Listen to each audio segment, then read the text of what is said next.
Where questions begin. Julian Mercer did not grow up dreaming of becoming a researcher.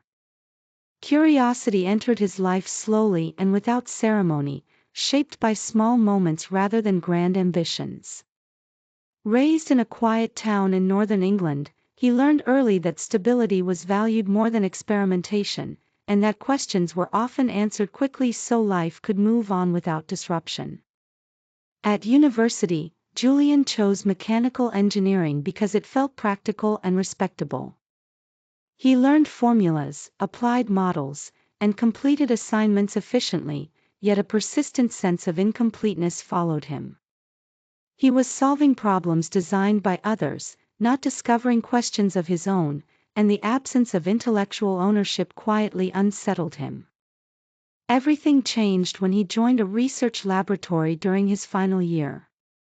His tasks were modest: collecting data, running simulations, documenting results, but for the first time, there was no predefined outcome. Experiments failed regularly, assumptions collapsed, and uncertainty became unavoidable, yet instead of frustration, Julian felt a growing sense of engagement. Research introduced him to a different relationship with knowledge. Innovation, he realized, was not a sudden flash of brilliance but a slow accumulation of disciplined curiosity. Progress depended on patience, careful observation, and the willingness to accept that meaningful answers often arrived later than expected. After graduation, Julian pursued a master's degree focused on applied research in sustainable construction materials.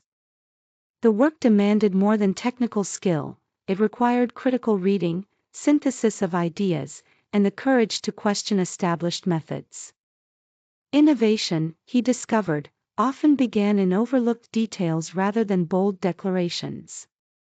Months were spent reviewing previous studies and identifying gaps others had ignored.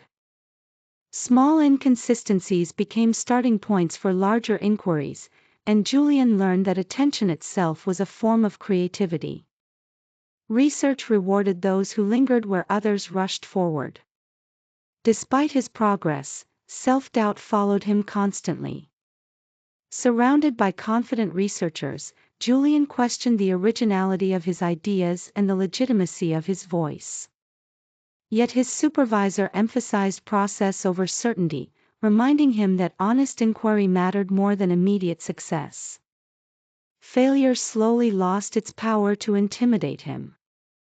Unsuccessful experiments became informative rather than discouraging, revealing limitations that guided refinement. Each setback clarified the direction of the next attempt, transforming frustration into insight. Collaboration became central to Julian's work. Chemists, architects, and data analysts challenged his assumptions and reshaped his perspective.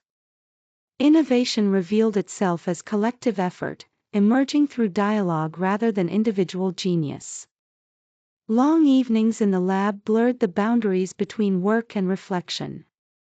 Informal conversations sparked unexpected ideas, and speculation often proved as valuable as calculation. Julian noticed that environments tolerant of uncertainty encouraged experimentation, while rigid structures suppressed it. Eventually, his research led to the development of a prototype material with promising adaptability. It was not revolutionary, but it opened new paths for exploration and application. More importantly, it demonstrated the value of sustained inquiry over dramatic results. Presenting his findings at a conference marked a turning point. Instead of focusing on authority, Julian explained his process with clarity and humility. The questions he received refined his thinking and reinforced the idea that research was an ongoing conversation, not a final statement. Years later, Julian continued working in research and development, mentoring younger scholars along the way. He encouraged them to trust uncertainty and resist the pressure for premature conclusions. Innovation, he taught, required patience and intellectual resilience. Looking back, Julian understood that research had reshaped his identity. It taught him how to listen to data, respect complexity, and remain open to revision. Innovation was no longer an outcome to chase, but a mindset grounded in curiosity. In the end, Julian no longer measured success by recognition or speed. He measured it by the quality of the questions he was willing to ask, because that was where discovery always began.